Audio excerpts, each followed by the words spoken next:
Bonjour, on est maintenant rendu à attacher le derrière de la mouche à notre chaîne du milieu, celui qui va unir les deux hameçons ensemble. Je vous ai expliqué un peu comment je fabriquais les chaînes. J'utilisais des pinces qui sont faites exprès pour ça, pour plier. C'est important, si vous faites vos propres chaînes, de vous assurer de faire des boucles qui sont suffisamment larges pour deux raisons. La première, c'est que ça va créer une articulation qui va être plus ample, plus souple, ça va faciliter le mouvement. La deuxième raison, c'est que quand on va monter la mouche, on va être obligé de venir pincer une partie de la loupe du chaîne dans l'étau pour faire notre montage. Mais il faut ajouter l'hameçon qu'on va fixer à cette portion-là. Donc, si la loupe n'est pas assez large, on va avoir peu de broches qui va être pincées dans l'étau. Puis là, ça va bouger facilement. Ça va être plus dur de faire un montage avec aisance puis solide. On va simplement passer l'extrémité du chaîne dans l'œillet. Comme ça. Je vais mon étau à l'envers, puis je viens pincer une partie de mon œillet dans l'étau. Puis là, on va placer le reste de la mouche vers l'arrière pour que ça tienne. Moi, j'ai sur mon étau, je peux rentrer la pointe de l'hameçon dans une craque qui est sur le dessus de l'étau. Je ne sais pas si vous voyez bien, là. Si vous n'avez pas ça, vous pouvez prendre des pinces à cheveux qu'on peut venir clipser sur le dessus. Aussi, ce que j'utilise des fois, c'est que j'utilise un élastique que je vais venir prendre dans l'hameçon puis que je vais venir relier à l'arrière de mon étau. Ici, j'ai un petit bidule que j'ai rajouté à l'étau. J'ai fixé mon élastique là, puis je peux le fixer à mon hameçon pour garder le derrière de la mouche vers l'arrière, puis pas l'avoir dans les jambes quand je vais faire mon montage. Bon, une fois que c'est fixé, ce qu'on va faire, c'est qu'on va prendre le Big Fly, le fil Big Fly. C'est important de prendre un fil solide. Si vous n'avez pas de Big Fly, puis vous prenez du 6-0 par exemple, ça fonctionne. Faites juste peut-être 3 épaisseurs de fil pour aller chercher la solidité qu'on veut, puis ça va compenser.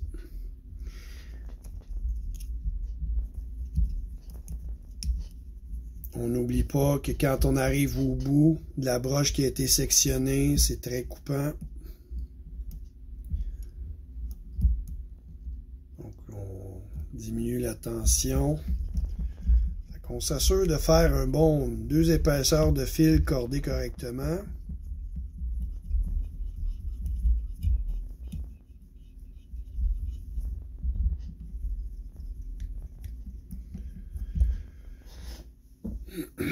C'est important de mettre de la colle partout.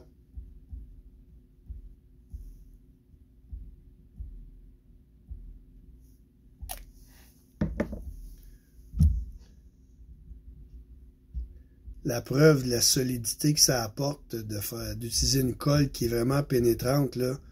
Ça m'est déjà arrivé de faire des tests avec des mouches, puis bon, ça fonctionnait pas à mon goût, fait que j'ai voulu défaire la mouche pour récupérer les hameçons ou de couper tout ça, puis de nettoyer, puis d'aller chercher l'hameçon. Il faut que tu travailles fort parce que la colle, justement, a pénétré dans le fil, puis a tout jamais ça solide. Ça démontre que si un poisson qui a des bonnes dents et qui croque là-dessus, ben ça va amener une solidité à notre mouche. Une fois que c'est fait, simplement ici, c'est que je vais faire mon corps comme je faisais en dobant.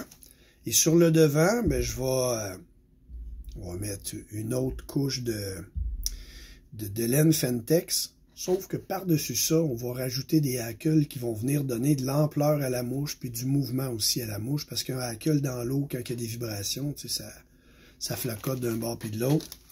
Donc, je vais essayer de faire ça vite, là. Vous avez déjà vu le principe une couple de fois, là.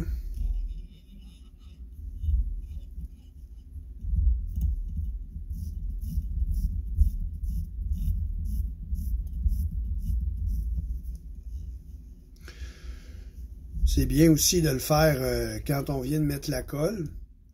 Ça va juste faire en sorte que le dubbing va coller dans la colle, puis ça va encore solidifier davantage la mouche.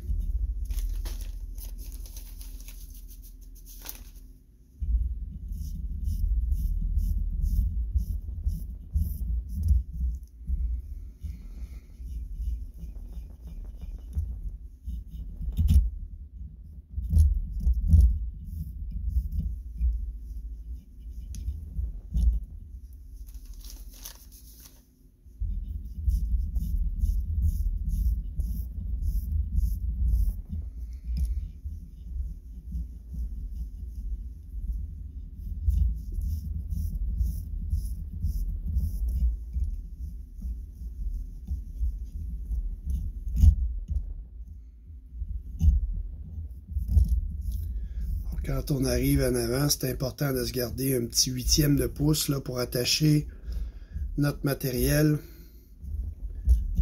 pour amplifier la grosseur de notre corps.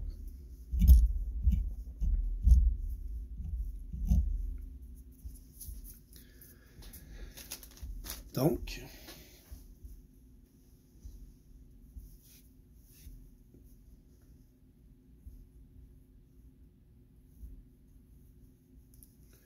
on prend à peu près la même quantité de matériel.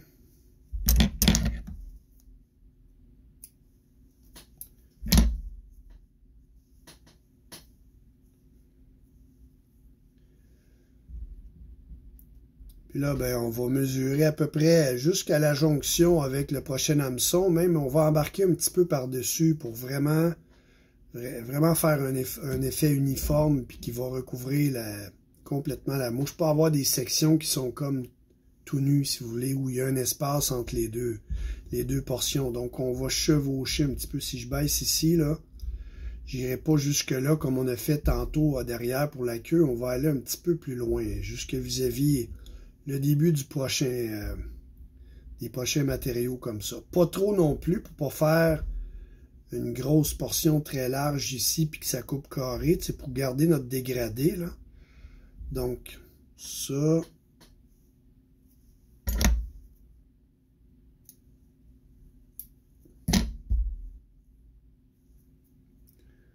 même chose, on étire, faire notre taper, notre bout fuselé.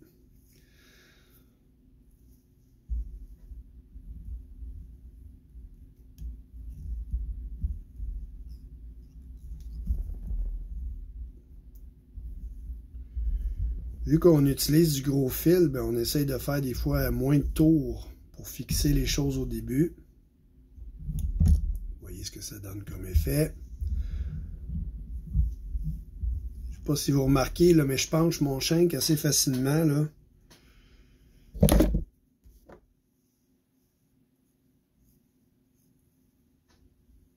Donc ici, c'est important de ne pas aller trop long parce qu'on ne veut pas que le bout de ça puisse aller accrocher dans notre hameçon.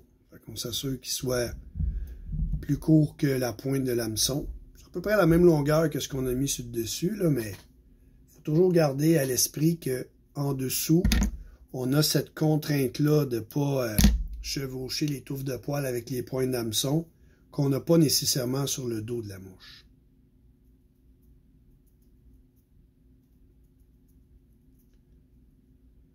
J'en ai fait une à un de mes chums.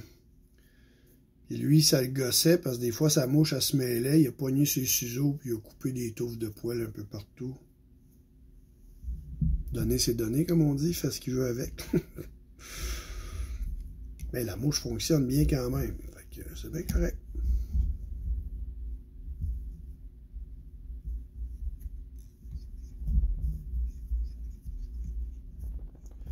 Maintenant que ça c'est fait, là, ce qu'on va faire, c'est qu'on va aller attacher les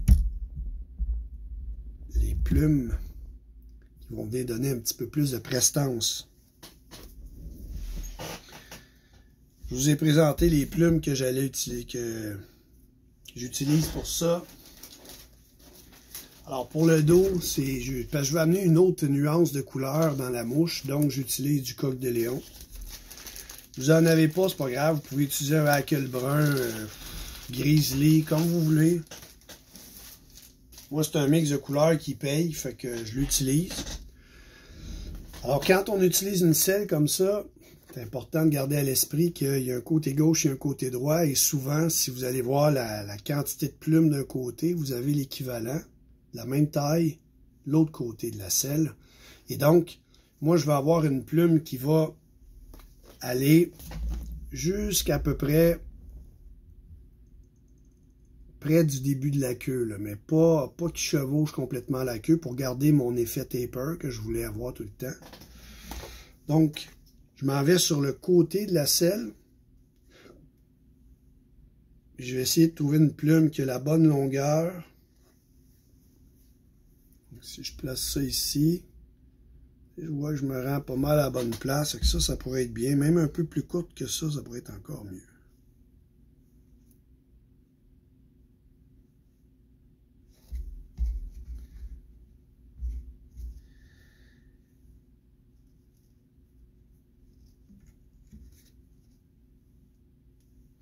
Et là, vous allez remarquer que les plumes, ben, ils ont une courbe.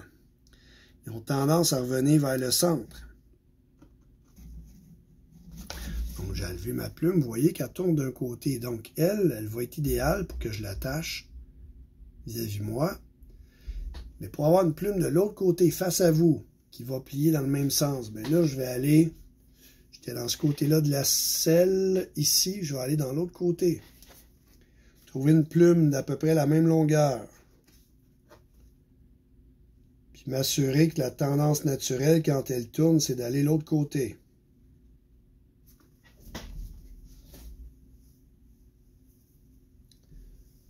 Je compare les deux plumes. L'une qui est un petit peu plus grosse que l'autre, mais vous allez voir quand on va les placer. Moi, je les place une vis-à-vis l'autre. Je les pince entre mes doigts. Place les deux pointes une vis-à-vis l'autre pour avoir la même longueur. Vous voyez, quand je les tiens entre mes doigts, là, ils se marient parfaitement l'une par-dessus l'autre. Si je faisais une aile de streamer, ça serait très beau. Là, ici, c'est que j'ai mesuré pour avoir la longueur que je veux. Et je vais simplement couper la bonne longueur. Là, je m'assure de mettre la bonne plume avec la bonne courbure de chaque côté. Je vais attacher celle qui est de votre côté. Là, ça va être important que je place la plume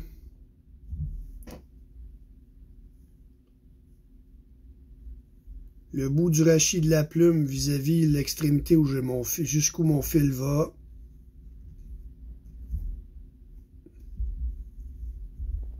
Je viens l'accoter sur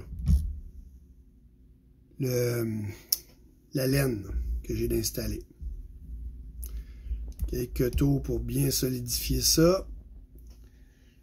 Je vais appliquer la plume opposée de l'autre côté dans le même angle avec le type qui sera à peu près à la même distance.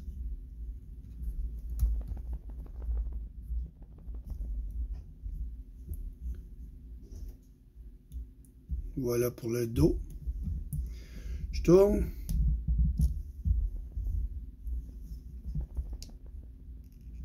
On va faire le même manège pour le dessous.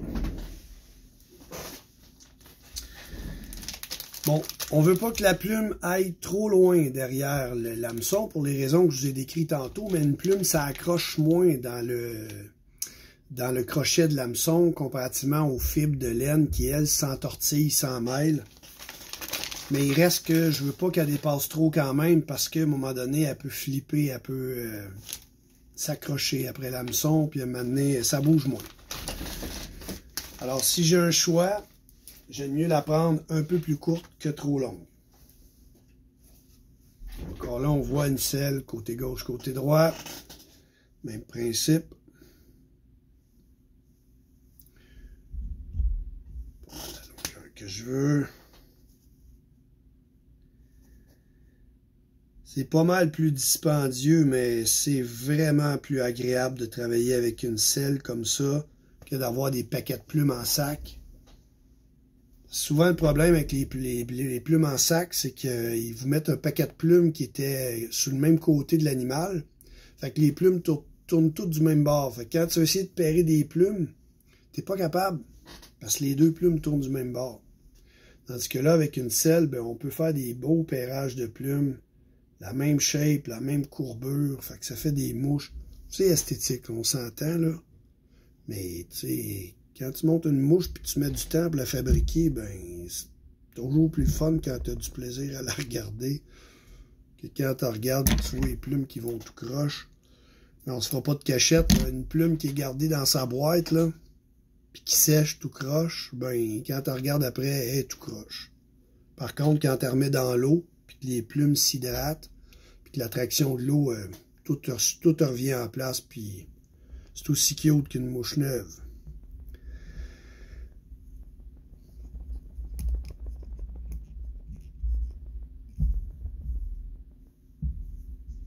Alors, je m'assure de l'appliquer contre la portion de laine que j'ai mis auparavant. Bon angle, même longueur que de l'autre côté.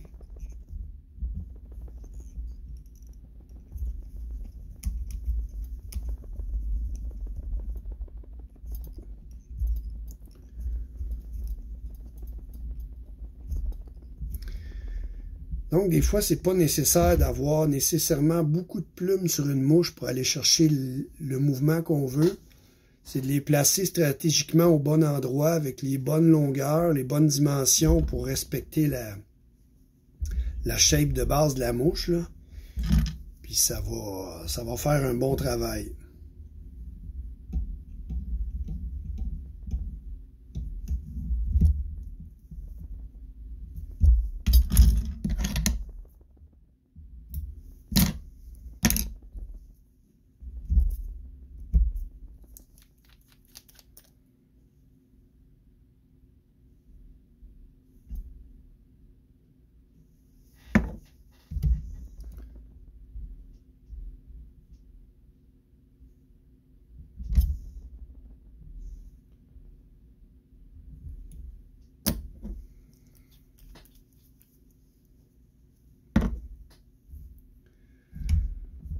Alors voilà ce que ça donne. Ça va se coucher un petit peu dans l'eau quand la mouche va travailler. Puis ça me donne un volume supplémentaire. Puis ça va donner aussi du mouvement à la mouche. Alors voilà pour la portion médiane. Le prochain vidéo, on va attacher cette portion-là au prochain hameçon. Et là, ça va être important de faire une ligature qui va être solide parce que cette portion-là de la mouche risque de travailler beaucoup plus fort si jamais on accroche un poisson sur l'hameçon arrière. À plus tard.